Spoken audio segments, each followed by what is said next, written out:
Kumusta mga ka-trails? Saan man kayo naroroon? Nasa bahay man, nasa trabaho, nagpaplano ng inyong gagawin? Welcome sa panibagong adventure dito sa Project Akyat at Pagpag na by Trail Leisure. Pasensya na, limited ang kuha kong videos dito. Mahirap kasing mag-video habang tumatakbo. Ako nga pala si Jasril at samahan niyo akong takbuhin ang ruta mula Camp Janhay hanggang sa 13 Togon, Benguet. Alam na po natin na maganda ang trail sa Janhay. Puno ng pine trees, malilim at karaniwan ay flat terrain. Nga pala, first time ko na pumunta sa trails ng Janhay. First time ko din na makilahok sa ganitong gawain sa trail run. Oo, umaakyat ako ng bundok pero hindi pa ako nakilahok sa kahit anong running events.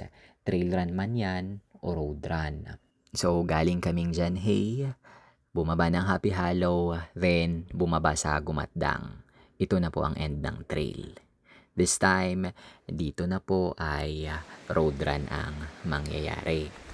Itinuloy namin ang takbo. Again, this time road run naman.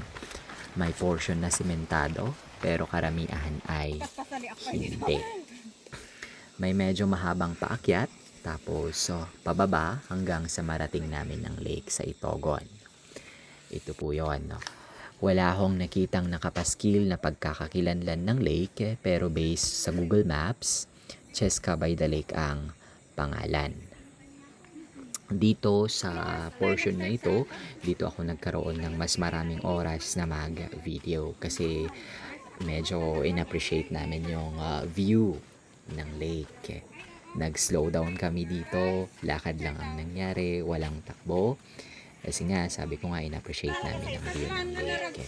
Hindi na kami bumaba dyan sa lake, dumaan lang kami, video, and tinuloy ulit ang takbo.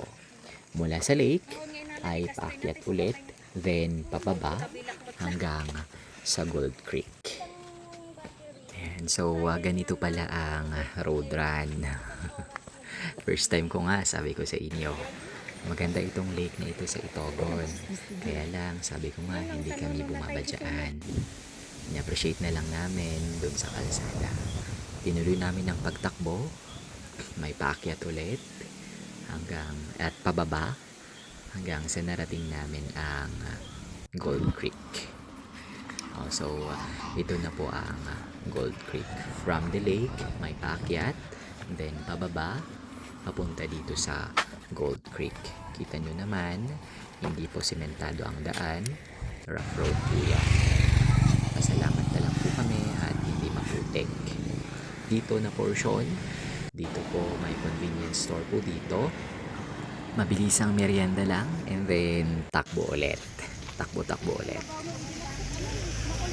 The sad thing is, dun sa kalsada malapit sa convenience store na yun, sa gilid nun maraming basura. As in, maraming basura. Try niyong tignan minsan. Tinuloy namin ang pagtakbo. Paahon po yun. And then, pababa, palusong, hanggang dito po sa bridge na ito. Dito na po ang 13. Dito na po yung mga resorts ng Itogon. Benguet.